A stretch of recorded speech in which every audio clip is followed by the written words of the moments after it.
प्यारे साथियों नमस्कार। कैसे हैं आप लोग? आई होप आप सभी अच्छे होंगे। तो स्वागत है आप सभी का रेड इन फ्यूचर क्लासेज में।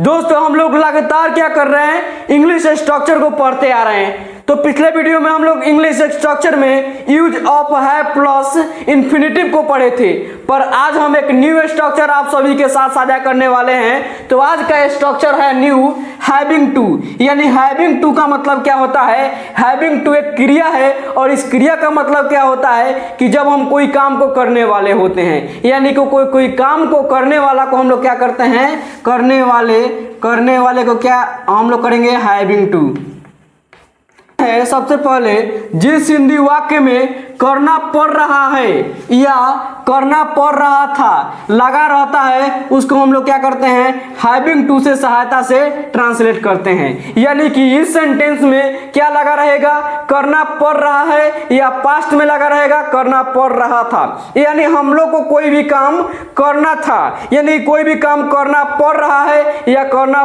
पड़ रहा था, इस तरह की तमाम सेंटेंसेस जो आएंगे उसको लोग क्या करते हैं, हैविंग टू के सहायता से ट्रांसलेट करते हैं। जैसे इसका सबसे पहले रूल हो जाएगा subject plus is am are, और हमारा वाज वर्ब पास्ट में, देन अगर निगेटिव हो तो not, having to, then V1, then object, then other word.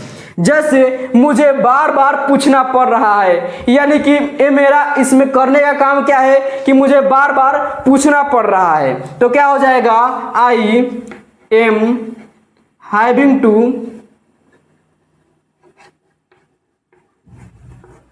To ask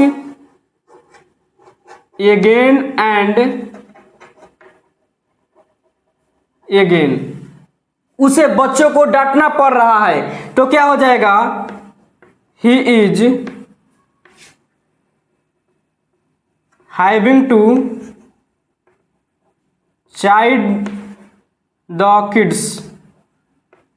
मुझे अब नाश्ता नहीं बनाना पड़ रहा है, ये निगेटिव है, तो कैसे बनाएंगे हम लोग, I am not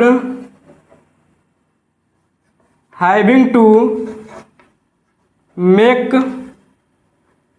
breakfast now. के बाद और भी हम सेंटेंस को देखते हैं। जैसे हमें आज पछताना पड़ रहा है, तो क्या हो जाएगा, we are having to repent today. बच्चों को धूप में खड़ा होना पड़ रहा है, तो क्या हो जाएगा, the children are having to stand in the sun. मुझे पैदल स्कूल जाना पड़ रहा था, तो क्या हो जाएगा, आई वाज हैविंग टू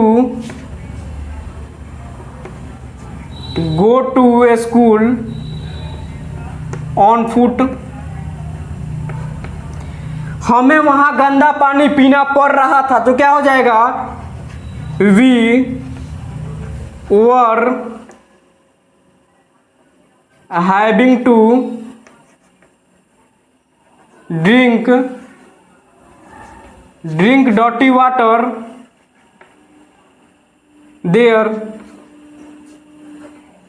इसके बाद हम लोग हैविंग टू का इंट्रोगेटिव सेंटेंसेज को देखेंगे। तो इसका जो रूल हो जाएगा, is am are was word सबसे पहले लग जाएगा, देन सब्जेक्ट, उसके बाद having to, then V1, then object other word.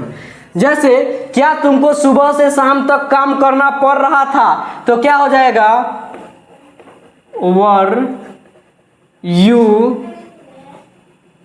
Having to work from morning to evening. क्या उसे भूखा रहना पड़ रहा है, तो क्या हो जाएगा, is he having to go without food. क्या तुम्हारे दोस्त को दवा खाना पड़ रहा है, तो क्या हो जाएगा, is your friend having to take medicine. क्या उसे अपमान सहना पड़ रहा था? तो क्या हो जाएगा? Was he having to pocket insult. इसके बाद हम लोग हैविंग टू का WH क्वेश्चंस को देखेंगे। तो जिसका जो रूल हो जाएगा, WH वर्ड पहले लग जाएगा, देन हमारा is am are was word लग जाएगा, देन सब्जेक्ट, उसके बाद having to, then V1, then object, then other word. जैसे तुमको अब पछताना क्यों पड़ रहा है? तो क्या हो जाएगा? Why are you having to repent now. उसे क्या करना पड़ रहा था? तो क्या हो जाएगा? What was he having to do. उसे दोबारा परीक्षा क्यों देना पड़ रहा है? तो क्या हो जाएगा? Why is he having to take exam again. I hope आपको आज का इंग्लिश स्ट्रक्चर हैविंग टू जरूर समझ में आया होगा। ऐसे और भी न्यू इंग्लिश स्ट्रक्चर के लिए चैनल को सब्सक्राइब जरूर कीजिएगा।